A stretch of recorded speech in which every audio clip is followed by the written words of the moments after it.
धाकड़ खबर, बेखौफजुमा बेबाक अंदाज।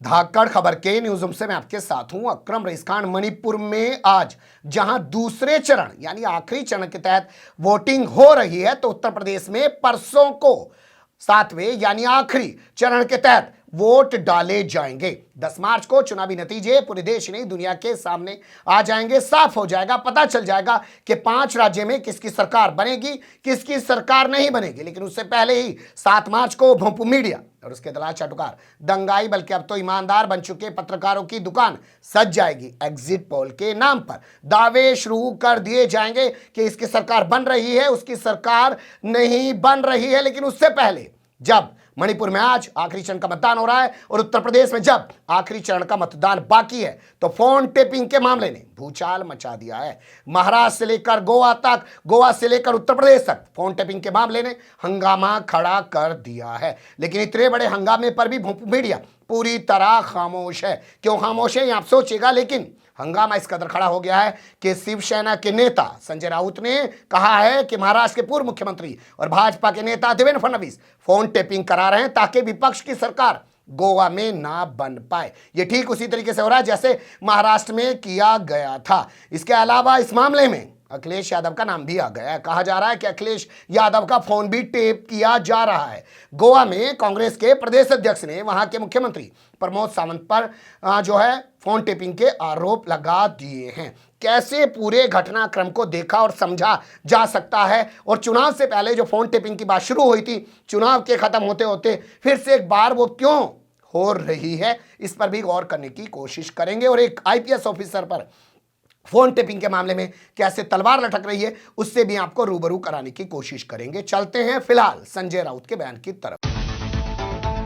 जी हां, सबसे पहले आपके सामने संजय राउत का वो बयान रख देना चाहता हूं जिसमें संजय राउत ने कहा है कि जैसे 2 साल पहले देवेंद्र फडणवीस ने फोन टेप करवाए थे महाराष्ट्र के अंदर ताकि महाविकास अघाड़ी की सरकार न बन सके। आप जानते हैं पिछले 2-2.25 साल से महाराष्ट्र में महाविकास अघाड़ी की सरकार चल रही है, जिसमें शिवसेना शामिल है, जिसमें एनसीपी शामिल है, जिसमें कांग्रेस शामिल है। पहले तीनों पार्टियां साथ रही थी, पहले साथ थी बीजेपी और शिवसेना, लेकिन मुख्यमंत्री की सीट को लेकर लड़ाई हुई, शिवसेना भाजपा से अलग हो गई और इनके साथ आकर सरकार बना ली। ये आरोप लगा रहे हैं कि उस दौरान फोन टेप कराए जा रहे थे देवेंद्र फडणवीस के जरिए, और देवेंद्र फडणवीस आज गोवा के प्रभारी और वहां जाकर वो महाराष्ट्र का फार्मूला इख्तियार कर रहे हैं, वहां पर फोन टेपिंग करा रहे हैं। सुन लीजिए संजय राउत की ज़बानी। देखिए, इस देश में सभी जो अपोजिशन के नेता हैं, और खास करके जहां जहां अभी चुनाव हो रहे हैं और जहां जल्दी नतीजे आएंगे, वहां के बहुत से नेताओं के फोन टैपिंग चल रहे हैं। कल ही मुझे गोवा के कांग्रेस के बड़े नेता दिगंबर कामत साहब मिले। कामत साहब ने भी ये चिंता व्यक्त की कि हमारे फोन टैप हो रहे हैं, और कल ही गोवा में कांग्रेस की तरफ से फोन टैपिंग के मामले में एक बड़ी जनता को जानकारी भी दी है। और ये सच है, महाराष्ट्र में भी यही हुआ था 2 साल पहले 2019 में, जब सरकार हमारी महाविकास आघाड़ी की सरकार बन रही थी, तो हमारे सबके फोन टैप हो रहे थे, ऑन रिकॉर्ड है। अब उनके ऊपर तो एफआईआर लॉन्च हो गई है वो लेडी ऑफिसर के खिलाफ। गोवा में यही महाराष्ट्र पैटर्न फोन टैपिंग का अब चल रहा है, और निश्चित तौर से ये संयोग की बात है, उस वक्त जो महाराष्ट्र के नेता थे वो गोवा के प्रभारी हैं, तो महाराष्ट्र पैटर्न गोवा में चल रहा है। महाराष्ट्र पैटर्न फोन टैपिंग का शायद उत्तर प्रदेश में भी चल रहा होगा। मुझे अखिलेश यादव की भी चिंता है। धन्यवाद।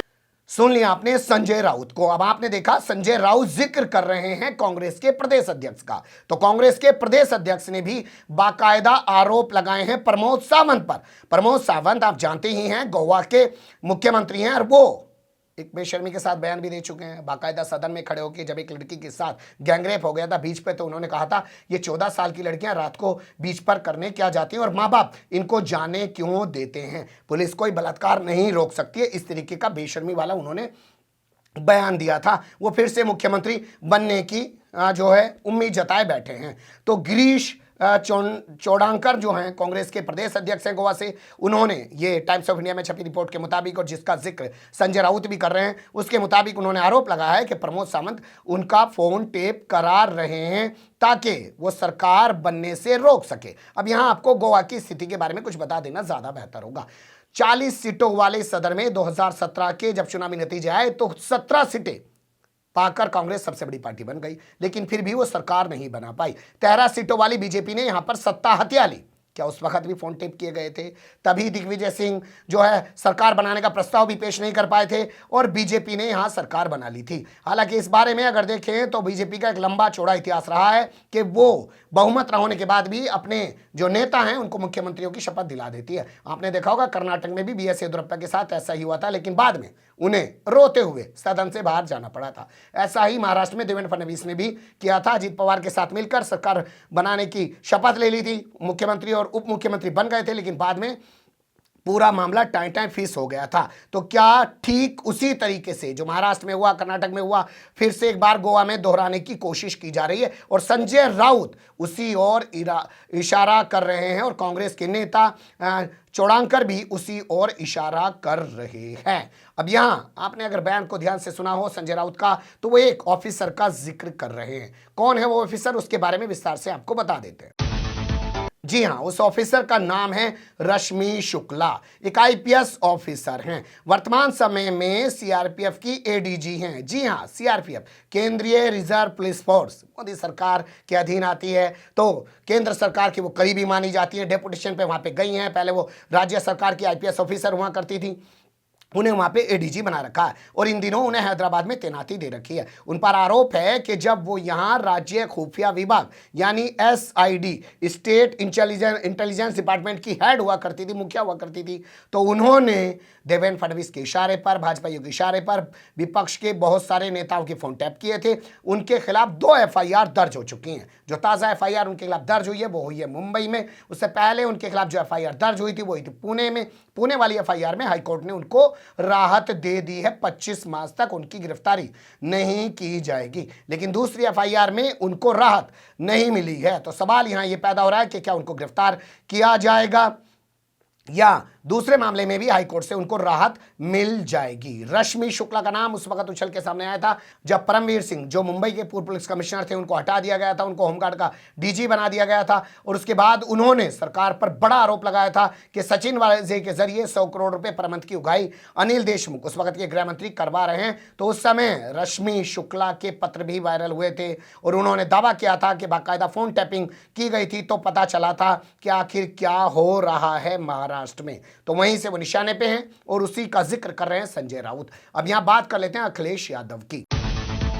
जी हां, अखिलेश यादव की बात कर लेते हैं क्योंकि संजय राउत ने अखिलेश यादव के फोन टैप होने का भी डर जताया है। लेकिन हम आपके सामने कुछ ऐसी खबरें रखने जा रहे हैं जिन्हें देखकर आपको कुछ याद आ जाएगा। 19 दिसंबर 2021 को बाकायदा प्रेस कॉन्फ्रेंस करते हैं अखिलेश यादव और आरोप लगाते हैं कि मुख्यमंत्री उनका फोन सुनते हैं। बाकायदा बाबा उनका फोन सुनते हैं, ये कहते हुए बड़ा धमाका कर देते हैं। इसके बाद उत्तर प्रदेश की राजनीति में भूचाल आ जाता है, लेकिन दलाल चाटुकार दंगाई पत्रकार उस मुद्दे को भी मुद्दा नहीं बनने देते हैं। जैसे उत्तर प्रदेश में रोजाना लोग जहरीली शराब पीने से मर रहे हैं, लेकिन वो मुद्दा नहीं बन पा रहा है। रोजाना वहां बलात्कार हो रहे हैं, मर्डर हो रहे हैं और बड़े बड़े अपराध वहां पे हो रहे हैं, लेकिन वो मुद्दा नहीं बन पा रहे हैं क्योंकि दलाल चाटुकार दंगाई पत्रकार को कुछ और काम दे दिया गया। इसके ठीक 3 दिन बाद प्रियंका गांधी ने भी बड़ा आरोप लगा दिया था। उन्होंने कहा था उनके बच्चों के सोशल मीडिया अकाउंट को वॉच किया जा रहा है, हैक किया जा रहा है और उनके उसमें छेड़छाड़ की जा रही है। पूरे मामले को लेकर खबर भी छपी थी कि आईटी जो विभाग है, मंत्रालय है, उसने इन मामले को गंभीरता से लिया और वो इस मामले की जांच करा रहा है।